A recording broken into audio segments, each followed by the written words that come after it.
Jesus. Não vivo triste, estou sempre alegre. Tenho certeza, pois em Deus tenho crido. Jesus é lindo, sempre vence e não perde. Liberta, salva e encontra o perdido. Aleluia, aleluia, aleluia, aleluia, aleluia, aleluia, aleluia, aleluia.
saber que nós estamos guardados por um Deus vivo, poderoso e que tudo pode em nossas vidas.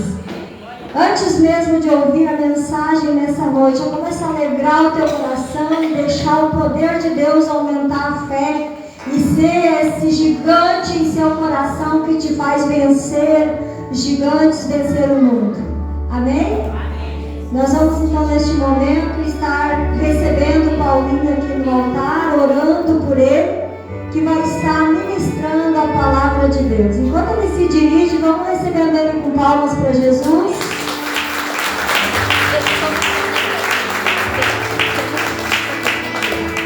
Então nós vamos estar orando pelo servo de Deus que vai estar ministrando a palavra aqui nesta noite.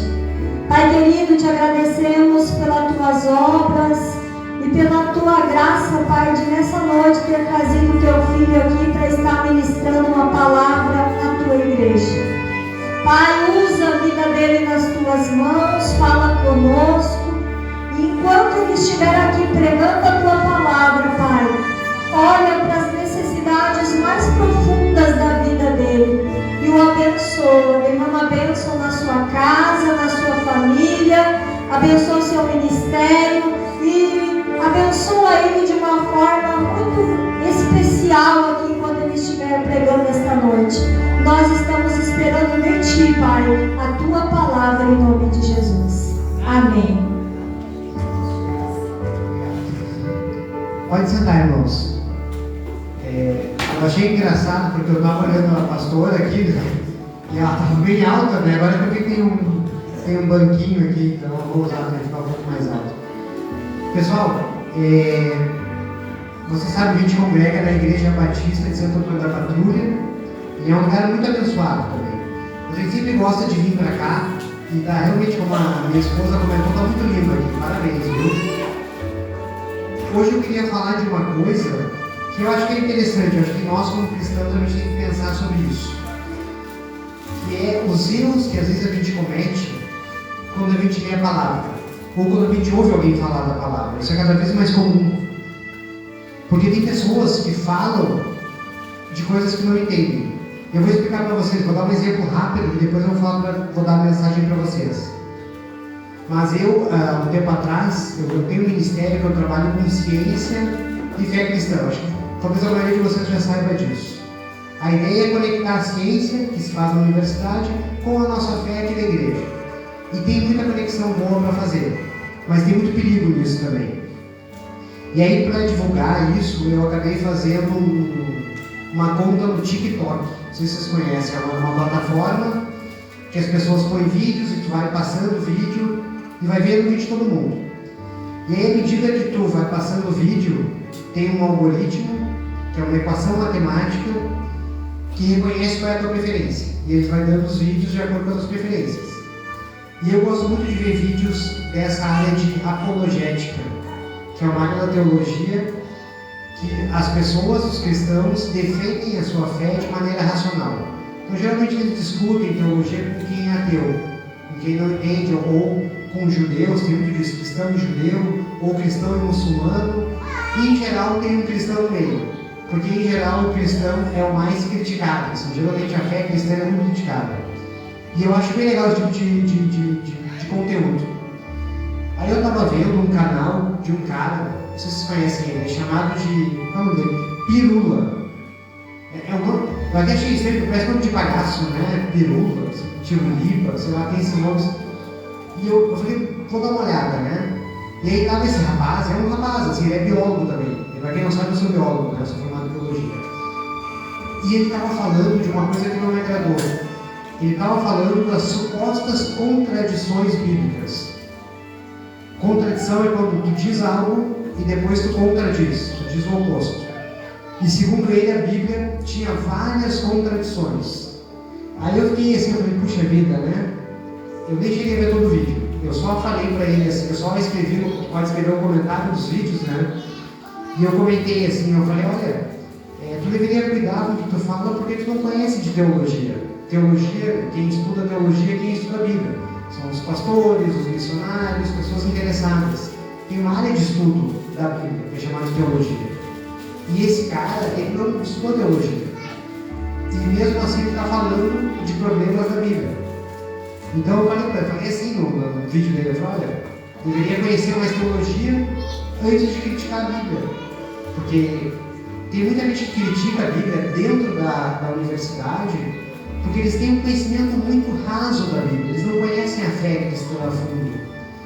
E eu sei disso porque eu era assim, né? Vocês, para quem não sabe, eu era ateu também. Há alguns anos atrás eu concordaria, eu bateria palma pro Pirula, já está certo, esses caras leem um livro que é a Bíblia, que é cheia de contradições. Mas deixa eu comentar com vocês qual é a contradição que ele apontou, só para vocês entenderem onde eu quero chegar. Hoje eu vou falar sobre o problema de tradução. Ele comenta assim, Deus, né, diz lá nos mandamentos, nas tábuas da lei de Moisés, lá no livro de Êxodo, né, quando o povo hebreu sai do Egito, Moisés, depois de um tempo, recebe as tábuas da lei, que são simplesmente instruções de como o povo hebreu deve se portar, porque é o povo de Deus. E uma das leis, dos comandos de Deus, é não matarás. É bem conhecido. E ele fala assim, pensem comigo, ele tem uma certa lógica, ele fala assim, bom, como é que Deus diz para não matar, e logo depois ele manda matar? Né? E tem várias histórias na Bíblia que Deus manda que o povo invada, né, contra filisteus, contra vários povos, pedindo para que eles sejam mortos. Na verdade, tem uma passagem, até em Êxodo, logo em seguida, no capítulo 32, vocês vão recordar disso. Mas Deus, quando vê que o povo lá embaixo está cometendo idolatria, porque eles acharam que Moisés estava demorando muito para descer no monte, e aí pediram para Arão fazer alguma coisa, e daí Arão pede os ouros, os brincos, os anéis, os colares, e faz um bezerro de ouro. Vocês lembram disso? E aí as pessoas começam a adorar o bezerro de ouro. Eles falam, olha, esse é o Deus de vocês, hebreus, adorem esse Deus. E Deus lá em cima com Moisés fala, olha aqui, esse povo está adorando. Eu vou ler com vocês, para vocês entenderem isso. Vamos ler rapidinho e eu continuo a história. Eu acho que é importante ter uma boa base bíblica. Eu vou começar lendo então Êxodo, no capítulo 32, quem quiser me acompanhar. Êxodo é o segundo livro da Bíblia, né? Logo depois de Gênesis, então, capítulo 32, e eu vou ler especificamente o versículo 9 e 10, que é o que Deus fala para Moisés. Então, Êxodo 32, 9 e 10. Moisés está lá recebendo as tábuas da lei, né? E o Senhor diz assim para ele: tenho visto que este povo é um povo obstinado. Deixe-me agora, para que minha ira se acenda contra eles, e eu os destrua, pois farei de você uma grande nação. Então Deus acabou de dizer para Moisés, não matarás, e ele está dizendo que ele vai matar, vai destruir aquele povo que está cometendo idolatria lá embaixo. E aí Moisés argumenta, né? Não, Deus, né? O Senhor os tirou do Egito, né? Não, agora você vai matar eles, o que os egípcios vão pensar? Né? Então Deus reconsidera aquilo e poupa eles. Mas o próprio Moisés, quando desce e vê aquilo, se escandaliza, ele joga as tábuas no chão, as tábuas da lei, e ele diz, quem é com o Senhor?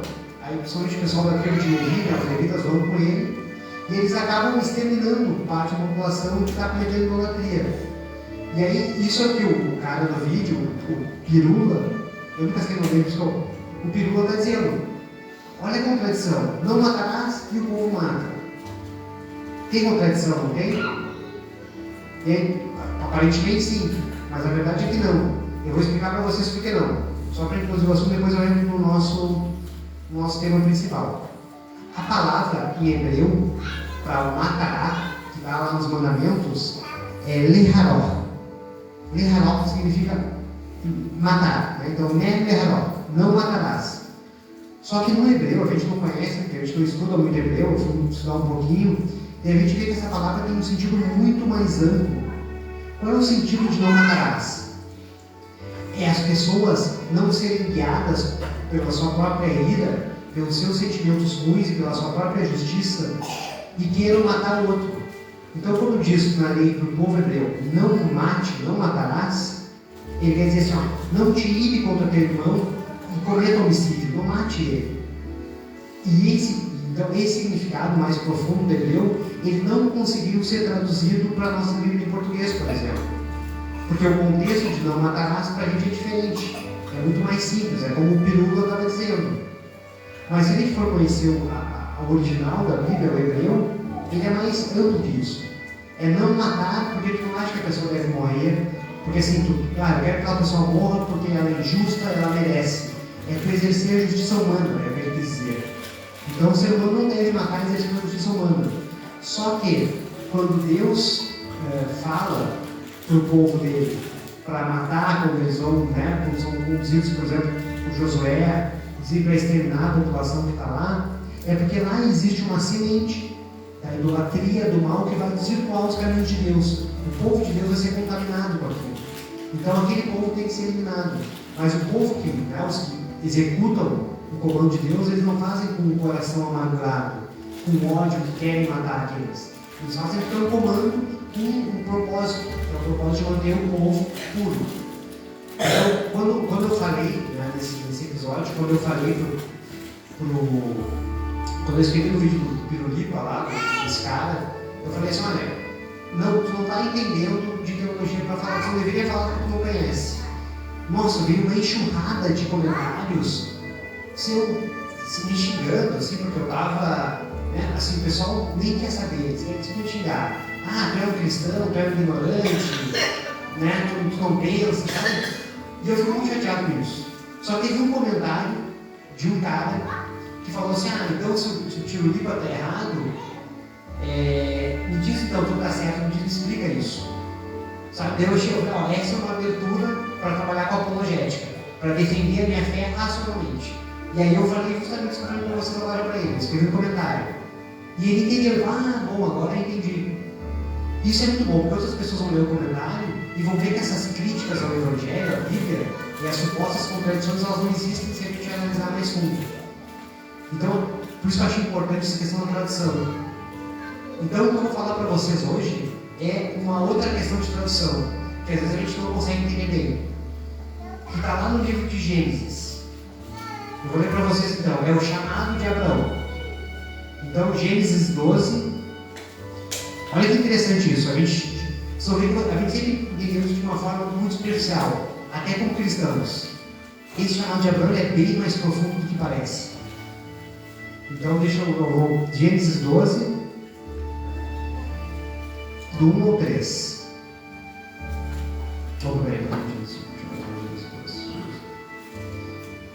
Gênesis 12, do 1 ao 3. Diz assim: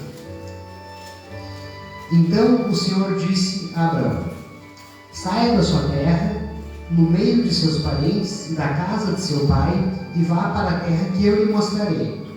Farei de você um grande povo, e o abençoarei. Tornarei famoso o seu nome, e você será uma bênção. Abençoarei os que te abençoarem, e amaldiçoarei os que te amaldiçoarem. E por meio de você, todos os povos da terra serão abençoados.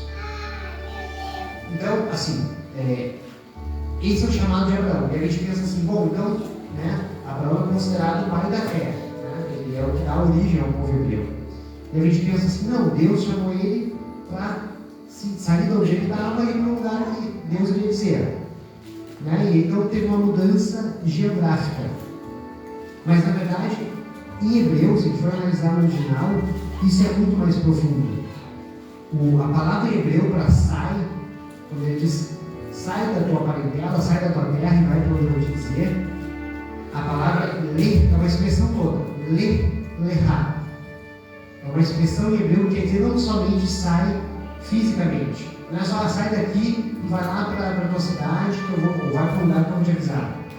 Na verdade, o lehá é uma jornada. A expressão em hebreu significa assim, tu vai sair desse lugar, não só fisicamente, mas espiritualmente. E tu vai passar por uma jornada de transformação.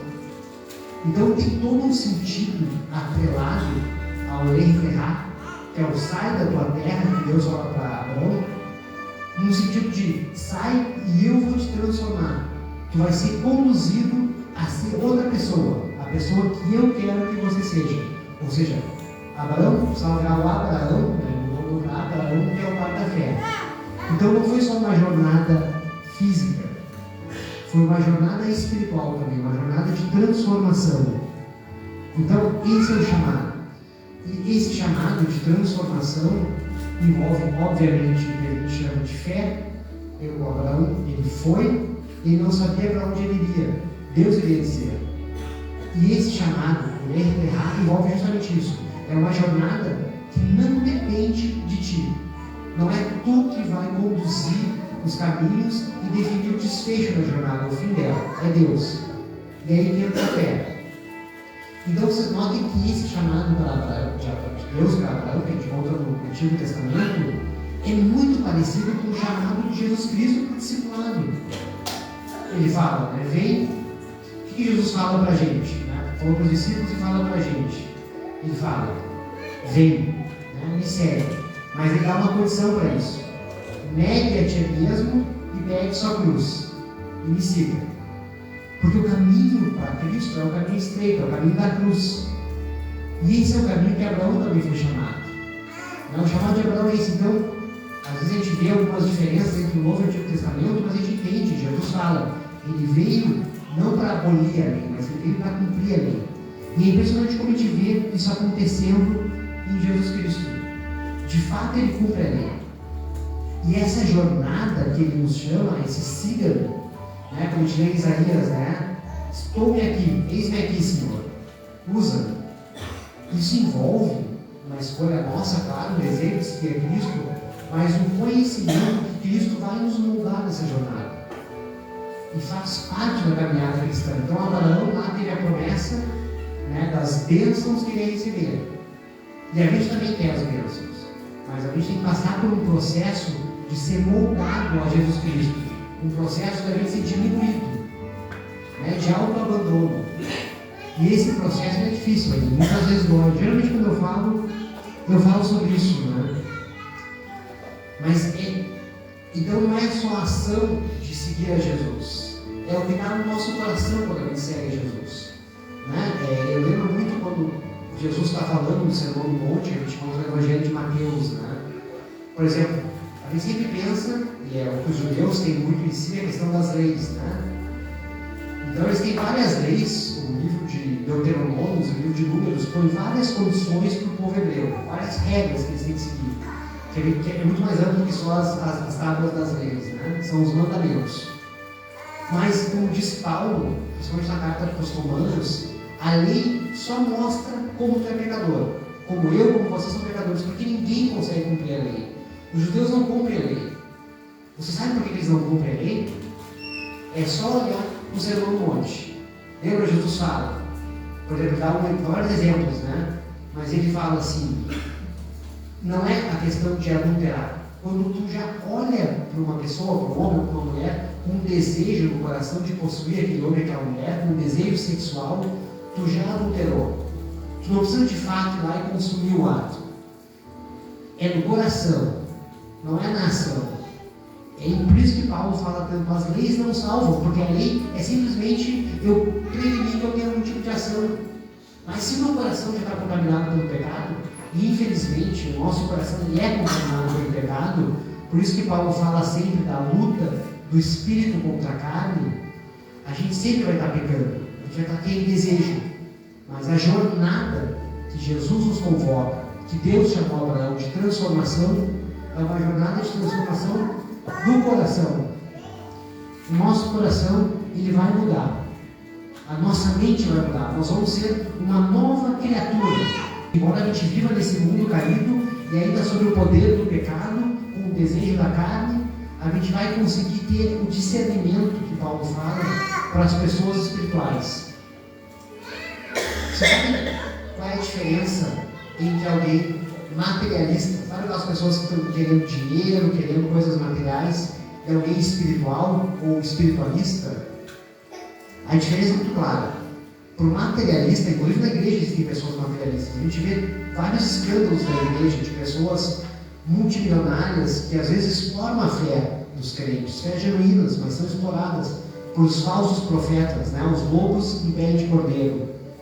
A diferença entre o materialista e o espiritualista é que o materialista vê na espiritualidade um meio para chegar no fim que ele quer. Quer viver confortavelmente, quer ter dinheiro para comprar o que ele quiser. É o que o mundo quer. O que o mundo vê como sucesso, como alguém que venceu na vida, é alguém que tem dinheiro, que pode ostentar.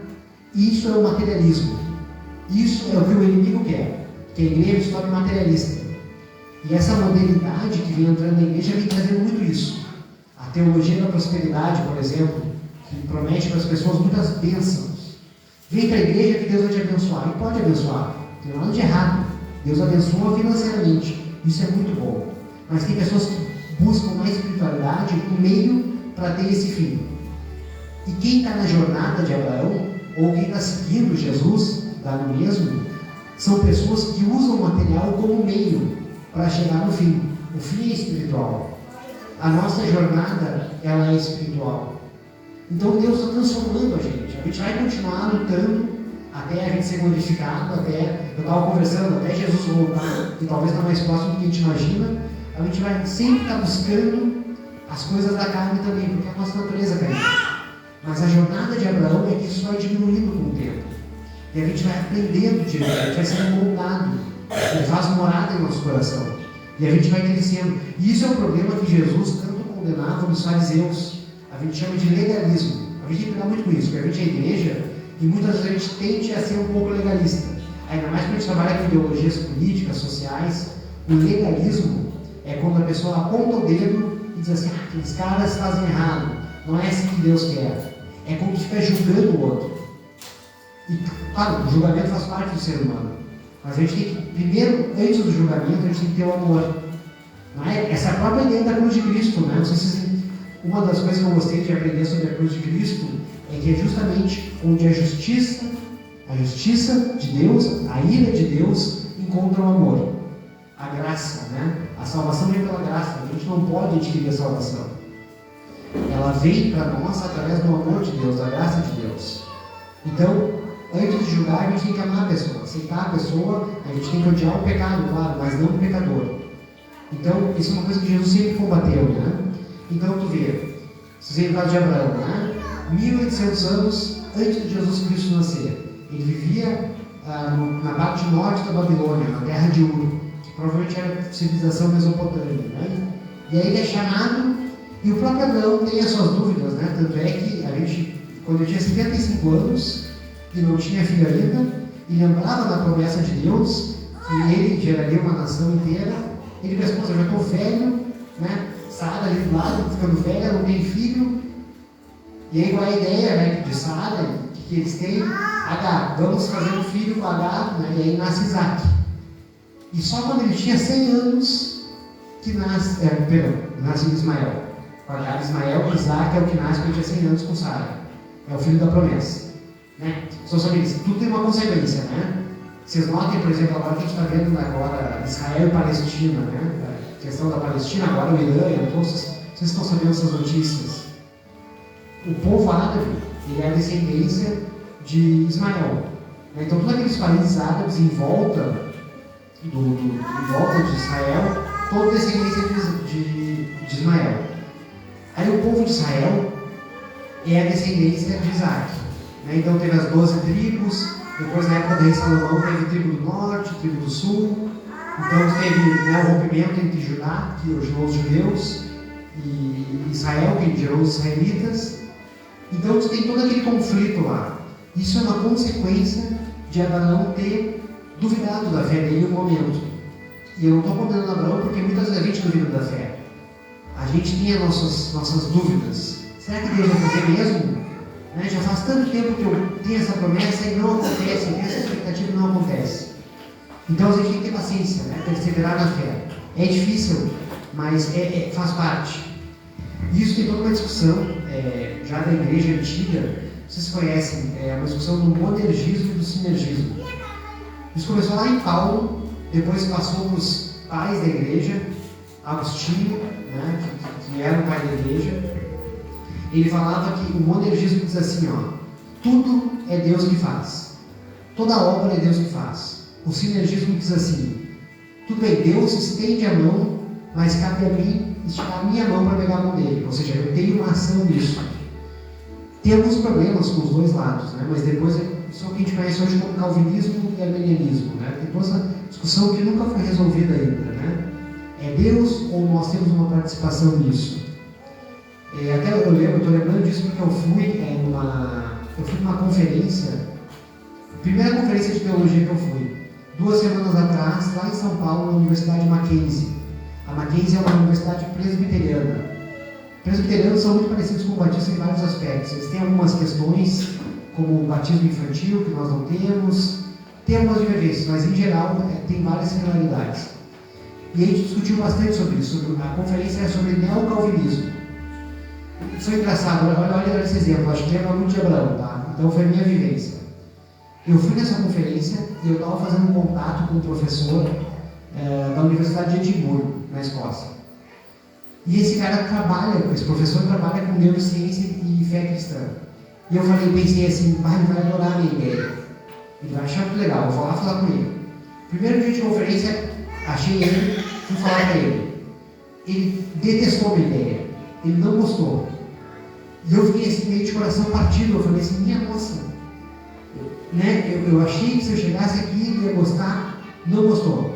Falei com outros professores lá que poderiam potencialmente gostar, ninguém gostou da minha ideia de entender a transformação da mente, também olhando para o cérebro, entendendo o que acontece com o cérebro do discípulo, que são coisas que são interessantes de serem exploradas. O que aconteceu? Nesse dia, eu cheguei de noite no hotel, eu estava assim, arrasado.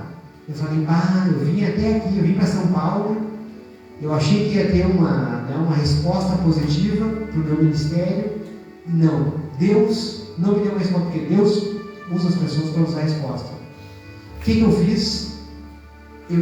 Nessa noite, né, eu fui numa igreja, eu vi um culto, e foi muito interessante, porque a palavra que estava sendo falada, eu não lembro exatamente que eu cheguei meio atrasado no culto, mas era justamente assim, Deus, essa caminhada de Abraão, essa jornada, o Lech Lechá, a nossa caminhada com Cristo, Ele vai ter que primeiro nos humilhar.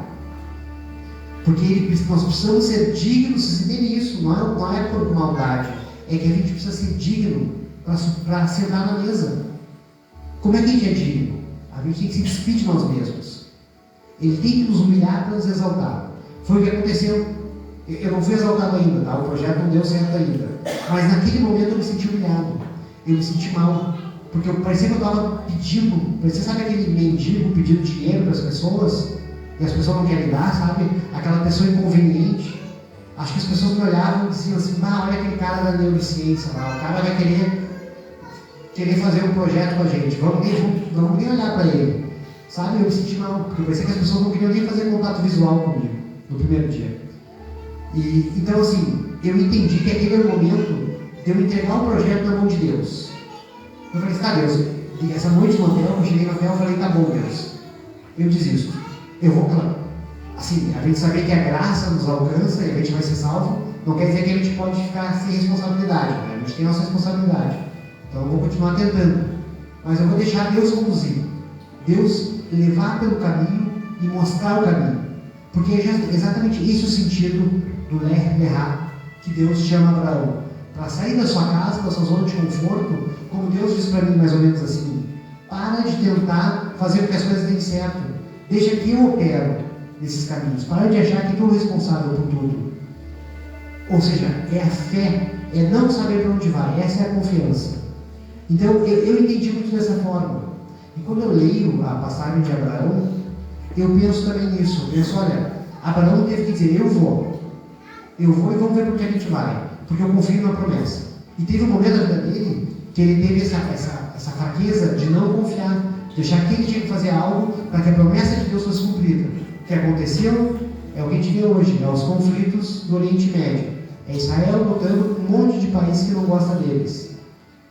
Então, assim, tudo tem uma consequência, mas Deus sempre conduz na história.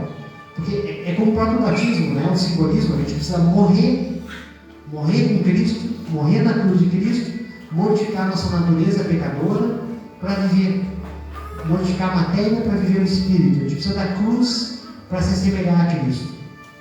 Essa jornada é uma jornada que ela dói, Porque acontecem coisas terríveis na vida de pessoas que são crentes. Né? A gente vê grandes tragédias acontecendo. Tragédias que a gente, na minha igreja, por exemplo, teve um casal, uma família que perdeu um filho de 20 e poucos anos, super jovem, foi assassinado. Nossa, que coisa pesada isso, gente. Então, assim, isso é um negócio muito doloroso. E eles são crentes, mas essa é a jornada deles. E a gente não vai entender porque existe o mistério de Deus. Então, cada um tem a sua luta. A gente não pode querer dizer se a luta de um é pior que a de outro. Todo mundo tem sua dor, tem seu sofrimento, tem seu aprendizado. Mas isso é para que nós sejamos o que Deus quer que nós sejamos. Nós vamos nos tornar aquilo que Ele quer. E nós vamos passar por essa caminhada como Abraão fez, como Jesus nos convida para fazer. Sempre tentando, na medida que a gente pode, manter a fé. Então, acho que a minha mensagem ela gira muito em torno disso, da gente entender que a vida ela vai trazer, e Deus vai trazer algumas coisas para a gente que a gente não vai gostar, mas que são importantes, que têm um propósito, porque caminhar com Jesus e conhecer Jesus é mudar o propósito de vida, não para ter aquela riqueza que a gente quer, financeira, que a gente pode ter, se Deus quiser a gente vai ter, mas para a gente ter aquela riqueza espiritual de ser como Cristo, de ter o coração transformado para entender que não é só a ação, como os judeus entendem, que leva ao pecado e que leva a se afastar de Deus, é o pensamento, é o coração. Então Deus está trabalhando no nosso coração ao longo da nossa vida, e a gente precisa de paciência e de amor para isso. Mas é muito bom que Deus nos mostre esse caminho, nos mostre o caminho da fé. E a gente entende que o Antigo Testamento não é tão desconexo do Novo Testamento. É tudo uma continuação, é Deus cumprindo a lei.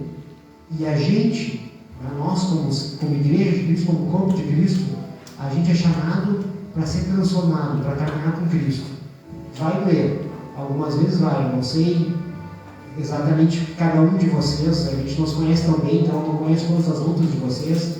Eu sei aqui a Cláudia, o Jorge, né, tiveram recentemente uma perda, né, e isso é difícil, são as lutas que fazem parte da vida.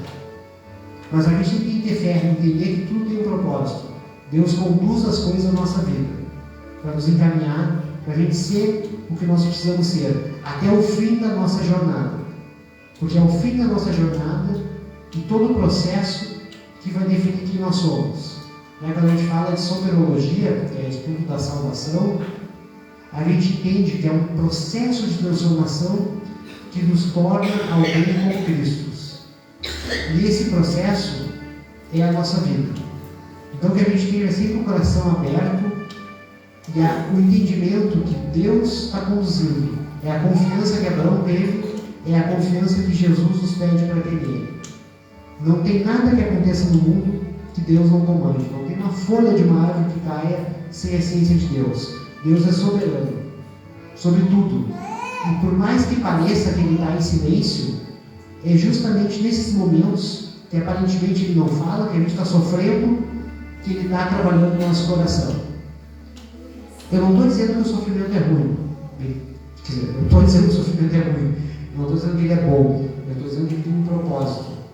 E eu penso muito como Agostinho, né, que é um dos pais da igreja. O mal, ele é a ausência do bem.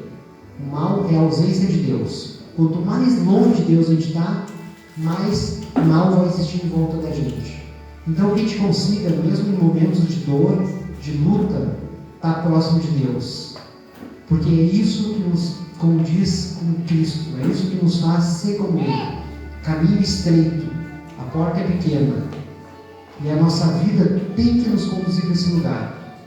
Então, que a gente cada dia mais aprenda a aceitar as coisas da vida, sabendo que tudo tem um propósito, tem essa consciência, né? E essa fé que nos ajuda nessa jornada.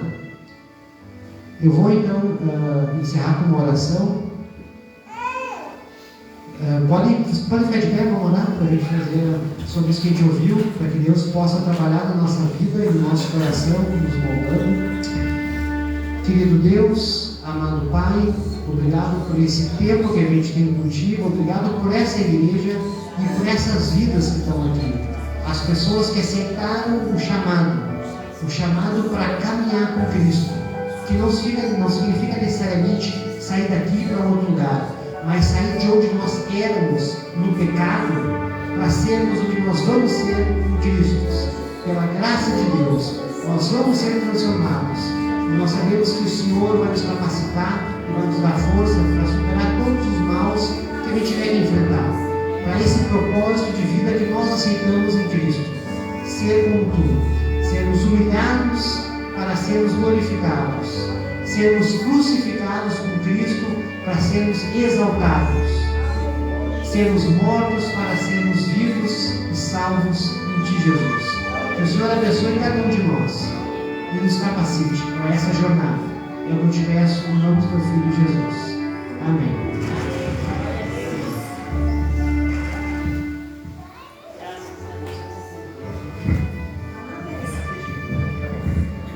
Glória a Deus. Irmãos, é tão interessante a maneira de Jesus trabalhar. Essa semana, eu acho que foi ali, não sei se terça mais ou menos, que o Paulinho comentou com o Jorge, de que estaria vindo para cá para passar de hoje para amanhã em casa, e aí surgiu a ideia dele estar ministrando uma palavra. Mas foi tão interessante que nessa semana Deus me deu um sonho. E este sonho o Senhor revelou enquanto Ele pregava aqui e agora.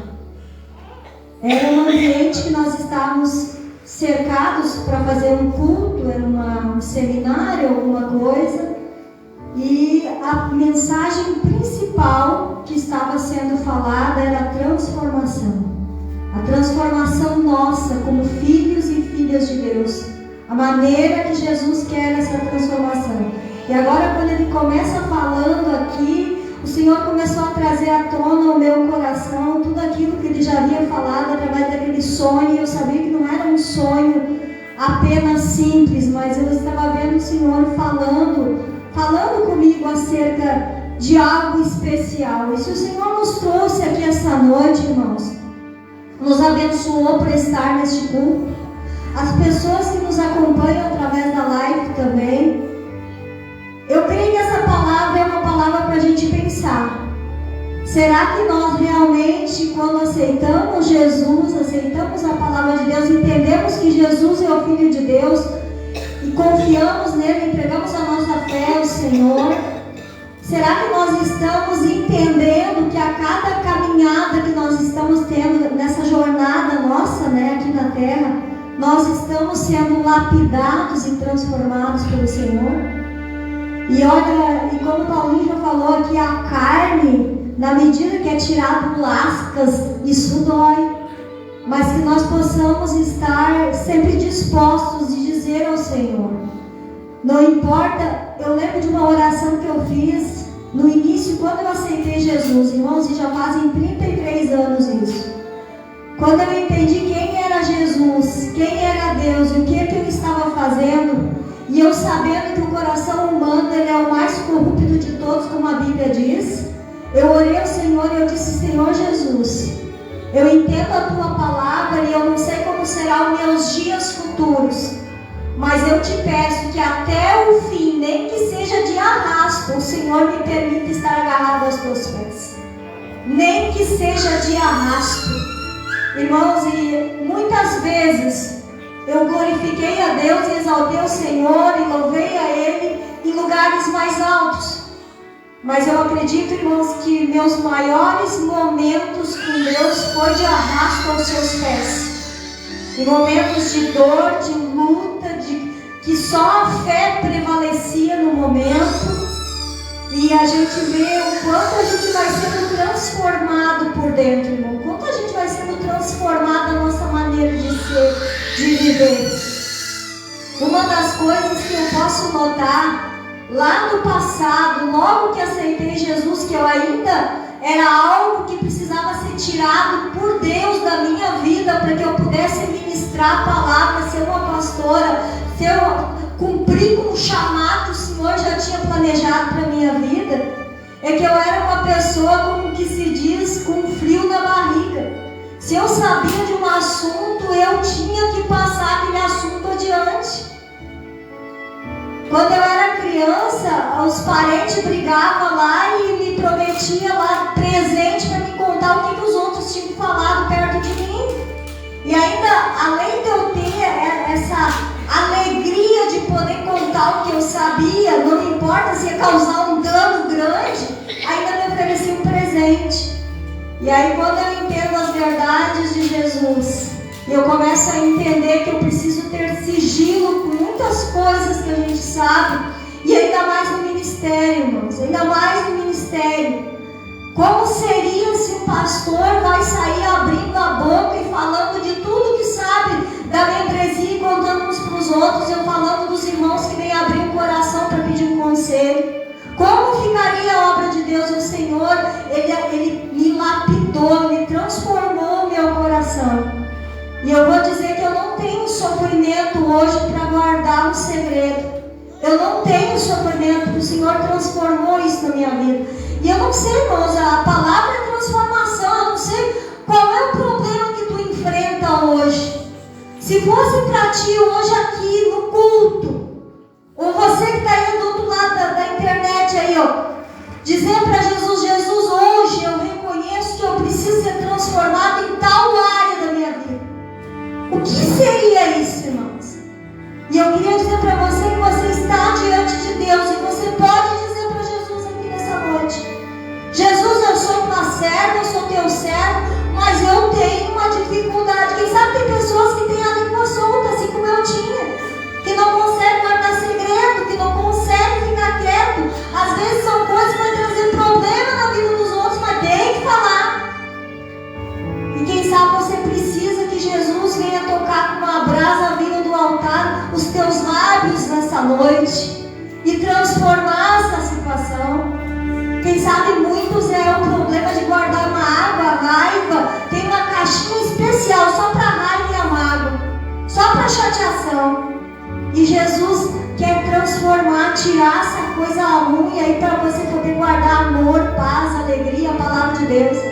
Irmão, já estou pregando aqui, microfone na mão da gente que ministra a palavra é assim.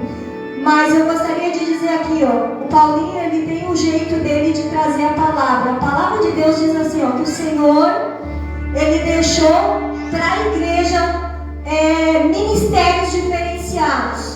A uns o Senhor deixou, está no livro de Efésios, o apóstolo Paulo dizendo: a uns o Senhor deixou para apóstolos, outros para pastores, outros para evangelistas, outros para mestres. E quando eu vejo Paulinho aqui explanando a palavra de Deus com tanta ousadia, com tanta profundidade, buscando também o conhecimento geral e trazendo aqui, a gente pode ver um ministério, né, de mestre, de ensino da palavra. E que nós possamos, a cada ministério, o Senhor trazer a este altar, que nós temos orado e dito ao Senhor: queremos pessoas que o Senhor mande aqui, que sejam cheios do Espírito Santo, sejam usados pelo Senhor, que nós venhamos a honrar cada ministério, amém? E receber a palavra que o Senhor tem plantado. E nessa noite, aquilo que Ele tem falado aqui, o Senhor tinha me dado um sonho durante a semana, e foi confirmada a palavra aqui nessa noite. Que Deus abençoe cada um de nós, irmãos, e que nós possamos, na nossa jornada de fé, se deixar ser transformado por Jesus. Amém? Nós vamos fazer mais uma oração aqui. E logo vou estar passando aqui os anúncios, cantando os parabéns no dia de hoje. E nós vamos estar indo então para o encerramento do culto, que está dentro do horário, bem tranquilo ali, bem cedo ainda. Então nós vamos fazer com alegria para Jesus o encerramento do culto nessa noite. Querido Pai, nós oramos no nome do Teu Filho Jesus. Nessa hora, Pai, assim como o Senhor me deu uma palavra nessa semana através de um sonho de revelação, e nessa noite o Senhor traz o Teu Filho aqui para falar disso. Eu sei que o Senhor está querendo tratar com a igreja nesse sentido. Pai querido e amado, as transformações, elas precisam acontecer. E às vezes o Teu povo não está entendendo o motivo da dor, da luta, da prova, mas são momentos assim como que uma lagarta que ela vai para o casulo até ela ser transformada em borboleta para o propósito pelo qual ela foi chamada.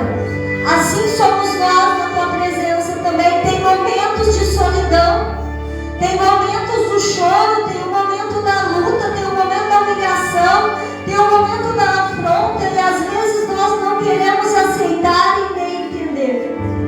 Mas eu quero te pedir nessa noite, Senhor, através do teu poder que é tão grande, no nome de Jesus Cristo, dá graça a essa igreja, Pai, ao teu povo para transformações.